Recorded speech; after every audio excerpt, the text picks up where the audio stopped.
Hi hello ನಮಸ್ಕಾರ, welcome back to our YouTube channel. So surprise ಅಂತ ಹೇಳಿಬಿಟ್ಟು ಸಡನ್ನಾಗಿ ಬಂದುಬಿಟ್ರು. ಅದೇ ಹೇಳ್ತಾ ಇದ್ದೆ, ಹ್ಯಾಪಿ ಬರ್ಡೇ ಅಂತ ವಿಶ್ ಮಾಡ್ತಾ ಇದ್ದೆ. Welcome back.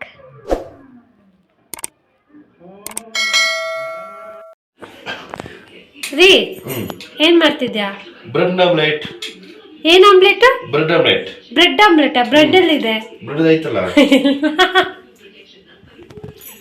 ಬ್ರೆಡ್ ಇಲ್ಲ ಅಂದ್ರೆ ಆಪಲ್ ಮಾಡ್ತೀನಿ. ಆಪಲ್ ಬೇಡ. ಮತ್ತೆ ಇಲ್ಲ ಅಂದ್ರೆ ಒನ್ಸಿನ ಆಮ್ಲೆಟ್ ಅದು ಬೇಡ. ಇಲ್ಲ ಅಂದ್ರೆ ಆಪೈಲು ಅದು ಬೇಡ. ಇಲ್ಲ ಅಂದ್ರೆ ಪ್ಲೈನ್ ಆಮ್ಲೆಟ್ ಅದು ಬೇಡ. ನೋಡಿ ಫ್ರೆಂಡ್ಸ್, ಇವಾಗ ಊರಿಂದ ಬಂದು ಫಸ್ಟು ನಾನು ಅಡುಗೆ ಮಾಡಿದ್ದೀನಿ, ಊಟ ಮಾಡಿದೆ. ಆಮ್ಲೆಟ್ ಬೇಕಂತೆ, ಹಾಗೆ ನಿಂಗೂ ಮಾಡ್ಕೊಡ್ತೀನಿ ಅಂತ ಅವರು ಮಾಡ್ತಿದ್ದಾರೆ. ಸೊ ಒಳ್ಳೆ ಐಡಿಯಾ. ಅವರು ಅಡುಗೆ ಎಲ್ಲ ಚೆನ್ನಾಗಿ ಮಾಡ್ತಾರೆ ಅಲ್ವಾ ರೀ? ಅಡುಗೆ ಚೆನ್ನಾಗಿ ಮಾಡ್ತಾರೆ ಫ್ರೆಂಡ್ಸ್, ಚೆನ್ನಾಗಿ ತಿಂತೀನಿ. ನಾನು ತಿಂತಿದ್ದಲ್ಲ, ಸುಳ್ಳು ಸುಳ್ಳು ಬರೀ ಸುಳ್ಳು. ಸೊ ಇದು ಮುಂದುವರಿಯುತ್ತೆ. ಬರೋದಕ್ಕಿಂತ ಮುಂಚೆನೇ ನಾನು ಸ್ವಲ್ಪ ಡೆಕೋರೇಷನ್ ಮಾಡೋಣ ಅಂದ್ಬಿಟ್ಟು ಆನ್ಲೈನಲ್ಲೆಲ್ಲ ತರಿಸಿದ್ದೆ, ಬಟ್ ಬಲೂನ್ ಶಾರ್ಟೇಜ್ ಇತ್ತು. ಸೊ ಇದು ಅವ್ರು ಬರೋದು ಮುಂಚೆ ಮಾಡಿರೋದು, ಇದು ಅವ್ರು ನೋಡಿಲ್ಲ, ಎತ್ತಿಟ್ಟಿದ್ದೆ ನಾನು. ಸೊ ಈ ಫುಲ್ ಡೆಕೋರೇಷನ್ ಆದಮೇಲೆ ವಿಡಿಯೋ ಮಾಡ್ತೀನಿ. ಆ್ಯಂಡ್ ಆಲ್ಮೋಸ್ಟ್ ಕಟ್ಟಿರೋ ಬಲೂನ್ಸ್ ಎಲ್ಲ ಅದು ಆಲ್ರೆಡಿ ಚಿಕ್ಕದಾಗ್ಬಿಡ್ತು. ಅದಕ್ಕೋಸ್ಕರ ಸೊ ಮತ್ತೆ ತೊಗೊಂಬಂದು ಡೆಕೋರೇಟ್ ಮಾಡಿದೆ. ಸೊ ಆ ವಿಡಿಯೋನ ಹಾಕ್ತೀನಿ. ಅದಾದಮೇಲೆ ಅವರು ಊಟ ಎಲ್ಲ ಮಾಡಿ ರೆಸ್ಟ್ ಮಾಡ್ತಾಯಿದ್ರು. ನಾನು ಆವಾಗ ಹೋಗಿ ಕರೆದ್ಬಿಟ್ಟು ಏನೋ ತೊಗೊಂಬಂದಿದ್ದೀನಿ, ಕಣ್ಮುಚ್ಚು ಅಂತ ಹೇಳ್ಬಿಟ್ಟು ಕಣ್ಮುಚ್ಚಿಸ್ತಾ ಇದ್ದೆ. ಸೊ ಅದೆಲ್ಲ ಪ್ಯಾಕ್ ಮಾಡಿರಲಿಲ್ಲ, ಹಂಗಾಗಿ ಅವ್ರಿಗೆ ಬೇಗ ಗೊತ್ತಾಗ್ಬಿಡ್ತು. ಸೊ ಆನ್ಲೈನಲ್ಲೇ ಆರ್ಡರ್ ಮಾಡಿ ತರಿಸಿದ್ದೆ. ಶೂ ಮತ್ತು ಡ್ರೆಸ್ ತರಿಸಿದ್ದೆ. ಅವ್ರಿಗೆ ತುಂಬ ಇಷ್ಟ ಆಯಿತು, ಖುಷಿಪಟ್ಟರು. ಆ್ಯಕ್ಚುಲಿ ತುಂಬ ಲವ್ ಯು ಅಂತ ಹೇಳ್ತಾ ಇದ್ದಾರೆ.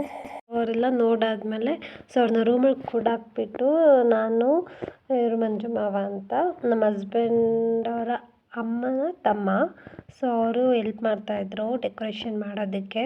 ಸೊ ಎಲ್ಲ ಸೇರ್ಕೊಂಡು ಡೆಕೋರೇಷನ್ ಮಾಡ್ತಾಯಿದ್ವಿ. ನನಗಂತೂ ಬಂದು ನೋಡ್ತಾರೆ ಅಂತ ನಂಗೆ ತುಂಬ ಭಯ ಆಗಿ ಹೋಗಿ ವಿಂಡೋದಲ್ಲಿ ನೋಡ್ತಾನೆ ಇದ್ದೆ. ನೋಡ್ತಿದ್ದಾರೆ. ನಮ್ಮದು ಒಂಥರ ಗ್ಲಾಸ್ ಥರ ಇದೆ ಬೆಡ್ರೂಮ್ ವಿಂಡೋ. ಸೊ ಕಾಣಿಸುತ್ತೆ, ನೋಡ್ಬಿಡ್ತಾರೆ ಅಂತ ನಾನು ಚೆಕ್ಔಟ್ ಮಾಡ್ತಾನೆ ಇದ್ದೆ. ಅದಾದಮೇಲೆ ಫೈನಲಾಗಿ ಹಿಂಗೆ ಮಾಡ್ತಾಯಿದ್ವಿ. ಸೊ ಎಲ್ಲ ಹೆಲ್ಪ್ ಮಾಡ್ತಾಯಿದ್ರು. ಸೊ ನಮ್ಮ ಭಾವ, ಮಂಜು ಮಾವ, ಸೊ ಎಲ್ಲ ಹೆಲ್ಪ್ ಮಾಡ್ತಾಯಿದ್ರು.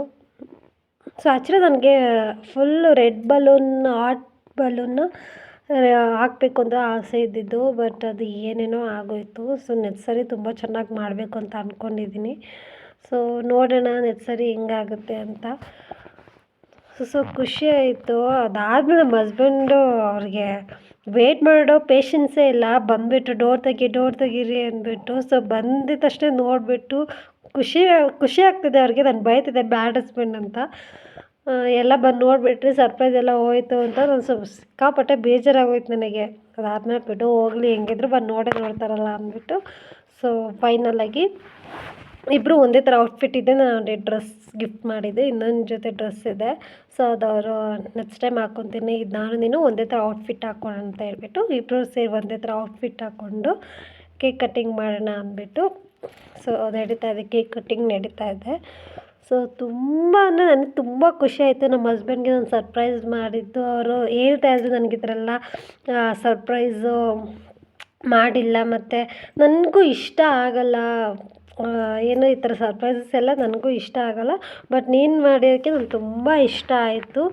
ಆ್ಯಂಡ್ ಫಸ್ಟ್ ಟೈಮ್ ನಾನು ಈ ಥರ ಎಲ್ಲ ಡೆಕೋರೇಷನ್ನು ನನಗೋಸ್ಕರ ಒಬ್ಬರು ಹೀಗೆಲ್ಲ ಡೆಕೋರೇಷನ್ ಮಾಡಿ ಇದೆಲ್ಲ ಮಾಡಿದ್ದು ಅಂತ ಹೇಳಿದ್ರು. ಸೊ ನನಗೂ ತುಂಬ ಖುಷಿ ಆಯಿತು ನಮ್ಮ ಹಸ್ಬೆಂಡ್ ಹತ್ರ ಹೇಳಿದ್ದಕ್ಕೆ. ನನಗೆ ಅಳುನೂ ಬಂದ್ಬಿಡ್ತು.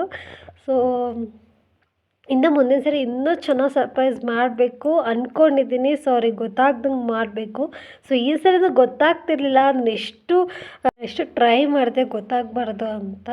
ಫೈನಲಿ ಗೊತ್ತಾಗಲಿಲ್ಲ, ಲಾಸ್ಟ್ ಮೂಮೆಂಟಲ್ಲಿ ಅವ್ರಿಗೆ ಗೊತ್ತಾಯಿತು. ಸೊ ಕೇಕ್ ಕಟ್ಟಿಂಗ್ ಎಲ್ಲ ತುಂಬ ಚೆನ್ನಾಗಿತ್ತು. ನಾನು ಅವ್ರಿಗೆ ಏನು ಗಿಫ್ಟ್ ಮಾಡಿದೆ ವಿಡಿಯೋ ಎಂಡಿಂಗಲ್ಲಿ ಬರುತ್ತೆ. ಸೊ ಈ ವಿಡಿಯೋ ಇಷ್ಟ ಆಗಿದೆ, ಪ್ಲೀಸ್ ಲೈಕ್, ಶೇರ್, ಸಬ್ಸ್ಕ್ರೈಬ್ ಮಾಡಿ ನಮ್ಮ ಚಾನಲ್ನ. Thank you all, love you. ಅವರಿಗೆ ಗೋಲ್ಡ್ ರಿಂಗ್ ಗಿಫ್ಟ್ ಮಾಡಿದ್ದೀನಿ, ಅದು ವರಲಕ್ಷ್ಮಿ ಹಬ್ಬದ ದಿನ.